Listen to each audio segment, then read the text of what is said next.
works, creativity doesn't. So even though it is a much better song, it has to rank lower than that other Digimon song we all remember so well. While the lyrics here were very corny, that's really the only downside to this whole opening. If this season weren't past the Digimon craze, left to stagnate on UPN for a while before being bought by Disney and getting more exposure, I think it would have done very well on Fox for the same reason the Power Rangers did. It's a cool, flashy opening where kids turn into superpowered Digimon and save the world. It has scale, energy, colorful characters, and, lest we forget, this never-ending refrain. This was a great opening that just never got the attention it most certainly deserved.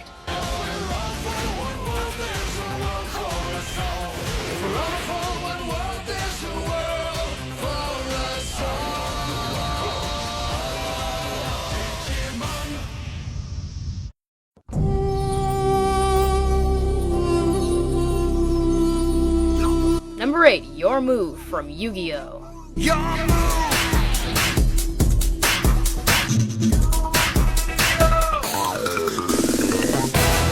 Wow, this is cool! Now, if there's one thing I didn't consider for this list, it was 4Kids' many horrible openings for their ear-grating reversions of various kids' anime. Particularly their newer stuff. It's like they weren't originally horrible with localization, just mildly annoying, and then they had to censor everything they picked up past the point of recognition and give it a horrific rap song opener that would send even a 5-year-old with a lick of sense channel flipping. The exceptions to this were the weird rock, techno, hip-hop hybrid openings like Yu-Gi-Oh! And Shaman King that, while good, was forgettable enough as a series and a song that it didn't quite make it to this list before anybody asked me. But Yu-Gi-Oh! Was a big deal for a lot of kids, and this opening was a huge part of it. Starting off with mystic-sounding Egyptian flutes and then exploding in a techno remix with exciting orchestral swells in the background to back it up. The animation was flashy, there seemed to be danger haunting the characters at every moment, and it was all building up to this ridiculously adorable declaration. It's time to do. Oh yeah, we're gonna play some children's card games! I can't really make any jokes here that little Karibo hasn't already famously made, but any opening that makes a kid's show about card games that last 4 episodes or so each look like the best thing ever deserves a solid spot on this list for sure.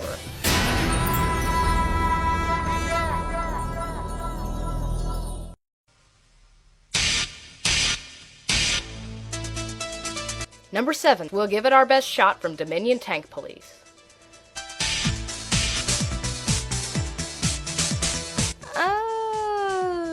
Jeez. Well, there's an interesting story behind this one.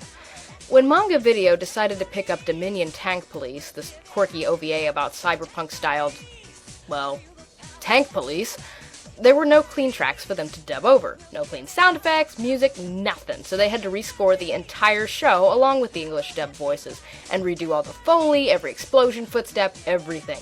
You would expect this reversion to be kind of makeshift and inferior to the original Japanese soundtrack, but the weird thing about this is the general consensus seems to be that the UK's rescoring was actually better. This isn't coming from me, this is coming from several places I read about it online. Unfortunately, that includes this extremely addictive opener that bears only moderate resemblance to the neat but extremely generic original J-pop opening song.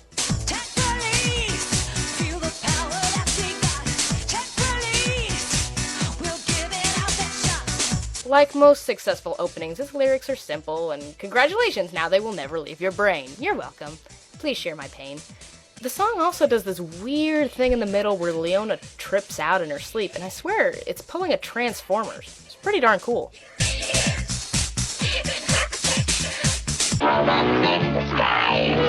Anyway, it's a pretty long opening, but it is a lot more fun than the original Japanese pop song. Goes well with the animation, and overall I'd say Manga Video really did give it their best shot with the whole techno-punk-tastic new score.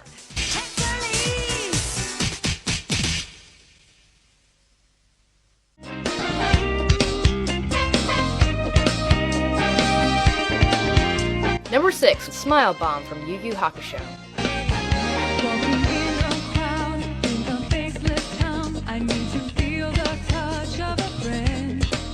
I know I said generally that I wouldn't do this, but unlike a lot of dubbed covers, this one sounds really very good. The singer isn't chirpy or bored sounding, no, she has a pretty good amount of dimension to her voice. And the song, well, kind of dorky even in Japanese for this particular show, I mean, seriously, what the heck, is performed and adapted very well, and it's very easy to get stuck in your head. It's a good opening, not fantastic, but you know, that's not the real reason the song is on the countdown anyway. This song is really a placeholder for every dubbed song from Yu Yu Hakusho, because they're all a lot of fun to listen to, even the dumber ones like Sayonara Bye Bye. Sayonara, bye bye. Please take care of yourself. They all have pretty distinctive vocal stylings and occasionally sound much better than the Japanese versions, which can honestly be pretty dinky depending on the song. I don't just mean the adaptation, which like I said is also good. But like Freckles from Kenshin, the instrumentation had to be completely redone for all of these songs, and they did a darn good job replicating the original tunes almost perfectly. In fact, the little differences you can hear are welcome as evidence of these songs having to be completely re-recorded with care. Even the full version of the song that plays in the background of only a few scenes in the entire show was carefully re-recorded, and the only way to hear it is to hunt it down online, as the full English opening was never really released to my knowledge. Now, while Smile Bomb is a good opening to put officially on the list, the best adapted theme of Yu Yu Hakusho is actually the third ending song, Unbalanced Kiss. Heck, I'm not even going to say anything about it, except just listen to the difference.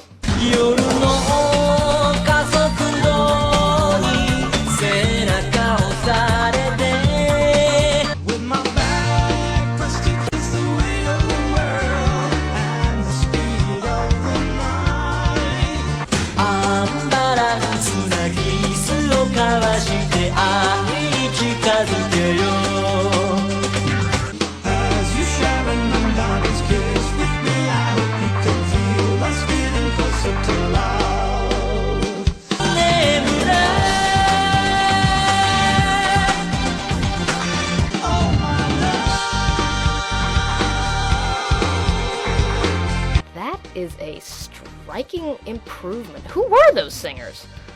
I have no idea, but hopefully these fun songs from Yu Yu Hakusho won't ever go unforgotten.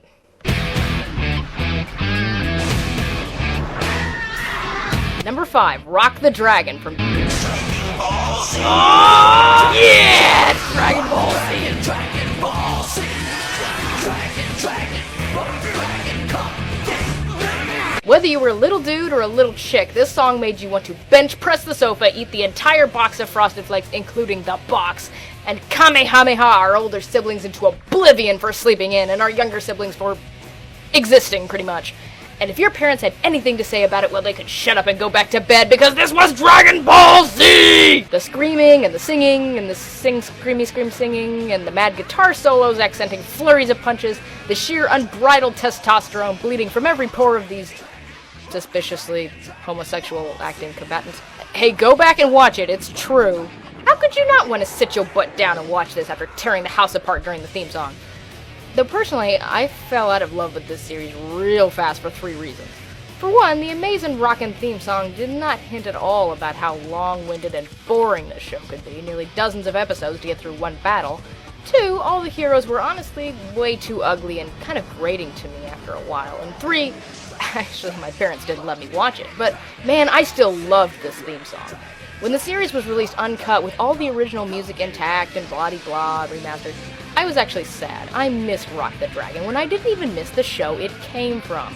That, my friends, is an opening for the ages.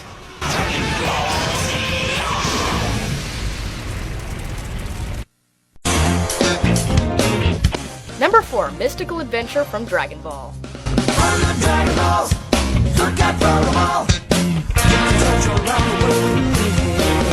Yeah, DBZ had a pretty awesome opening, but to be fair, this one is much better, and a decent amount of people watch the show too.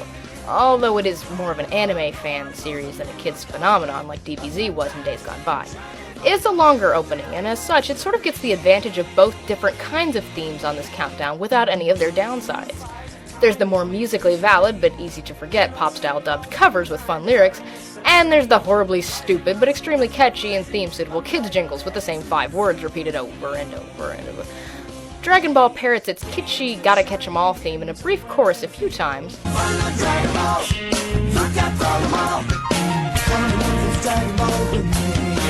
and then fills the rest of its runtime with clever, pretty darn catchy lyrics.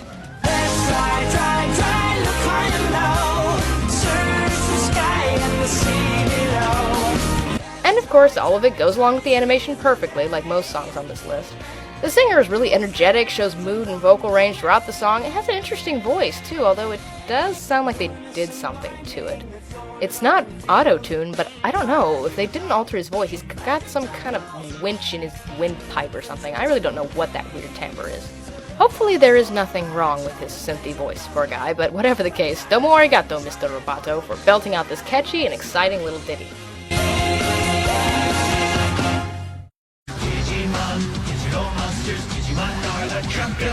Number 3, the theme to Digimon, Adventure, 02, and Tamers. And this opening is hands down the stupidest thing on the list, and that is saying a lot. I mean, you've seen and heard what else I included on here. Still, I defy you to find someone who's heard it even once and then can't sing the whole thing right back to you to tell you what the melody was, maybe even some of the monster noises that were thrown in. It's that ridiculously catchy. Of course, the lyrics probably weren't hard to remember because, not counting articles and conjunctions and whatnot, there are 11 words in the whole song. Ugh. The other amazing thing about this song is that I have yet to find someone who honestly hates it, apart from devout lovers of the Japanese version of Digimon and only the Japanese version. And while I can't blame them, I also can't deny that something about this repetitive, wicked-sounding tune is really fun and addictive. I mean, it doesn't explain anything about the upcoming show, but it does capture the appeal just dandy. Kids being hunted in a strange computerized world by terrifying monsters harness the power of much friendlier but still ferocious monsters to save the world. That's cool! Actually, in terms of capturing that feeling of being sucked into an exciting new world, I think this theme song is better than the original. Just pretend you're coming into them cold and compare the very beginning.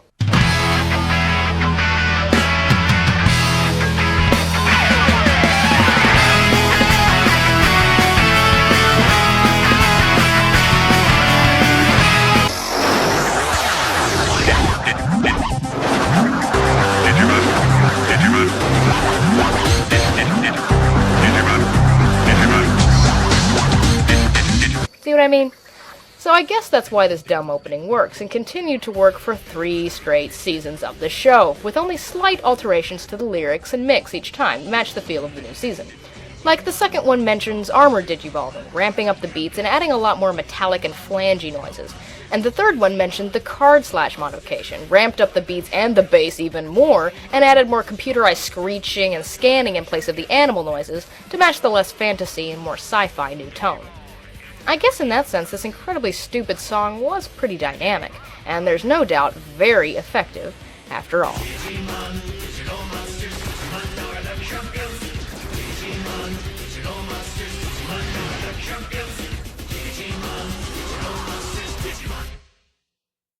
Darkness of white you can through the Number 2, True Light from D and Angel. And become the wings that pierce the veil, spreading strong and true tonight. So okay, this is obviously just a straight dubbed cover, so why would I place it at number 2 on the list? Well, regardless of all the hang-ups associated with them, if you were going to dub a song, then in theory what you would want to have is a dubbed song as exact to the spirit of the original as possible. And that is a dubbed cover. Why do I hate them so much? Like I've tried to explain, it's only in theory. Because these adaptations' obsession with accuracy leaves us with a stupid song that doesn't remotely sound like an English-language pop song, but an awkward translation of a Japanese pop song. And due to limited resources, we often get a barely talented singer that sounds nothing like the original, and vocal quality is important for these themes to work. So, despite best efforts and best intentions, we end up with something downright embarrassing like the English version of Sakura Kiss from Ouran Host Club. The rare exception to this, and I believe the best dubbed song out there, has got to be the opening to D and Angel. If it were possible, all dubbed songs should be translated and performed this way. The lyrics sound like an original song written in English, like this is a real song with regular meter, internal rhyme, all sorts of nice English songwriting trappings, but it captures all the poetic imagery of the original, goes great with the animation, Cut it all away from yesterday till a new era's inside. and then there's the singer. Not only is he a near doppelganger of the original singer in range, style, emotion, what have you, By the cold exposing sun. But he's also the voice